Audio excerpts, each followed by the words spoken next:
ഇന്ന് പ്രഭാതം പൊട്ടിവിടുന്നത് ഏറ്റവും വലിയ ദുഃഖവാർത്തയായിട്ടാണ്.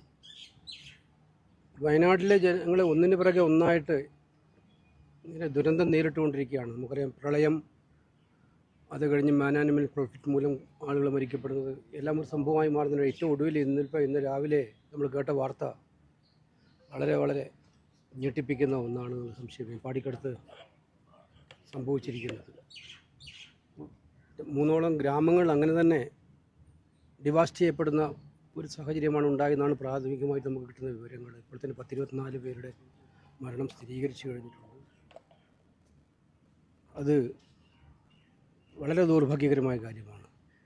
ഈ വിവരം അറിഞ്ഞ ഉടനെ തന്നെ ബന്ധപ്പെട്ട അധികൃതരുമായിട്ട് ബന്ധപ്പെടുകയുണ്ടായി. ശ്രീ രാഹുൽ ഗാന്ധിയെ വിവരം അറിയിച്ച ഉടനെ തന്നെ അദ്ദേഹം കേരള മുഖ്യമന്ത്രിയുമായിട്ട് ഫോണിൽ സംസാരിച്ചു. ആദ്യം വയനാട് കലക്ടറുമായിട്ട് സംസാരിച്ചു.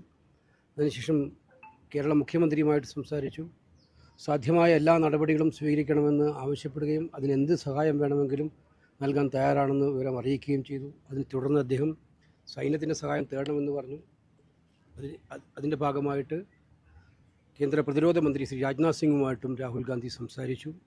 രാഹുൽ ഗാന്ധി പൂർണ്ണമായിട്ടുള്ള എല്ലാ സഹായങ്ങളും വാഗ്ദാനം ചെയ്യുകയും ചെയ്തിട്ടുണ്ട്.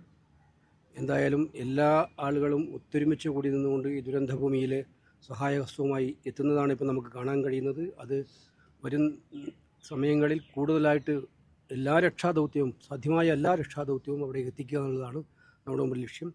പാർലമെൻറ്റിലും ഈ സംബന്ധിച്ചൊരു അടിയന്തര പ്രമേയത്തിന് ഞാൻ നോട്ടീസ് കൊടുത്തിട്ടുണ്ട്.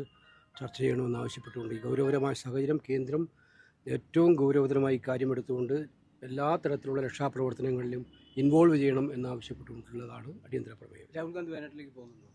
തീർച്ചയായിട്ടും ഉടനെ തന്നെ കാണും. അത് ഇപ്പം തീരുമാനിക്കും. നമ്മൾ എന്തായാലും ഇന്നോ നാളെയായിട്ട് പോകും.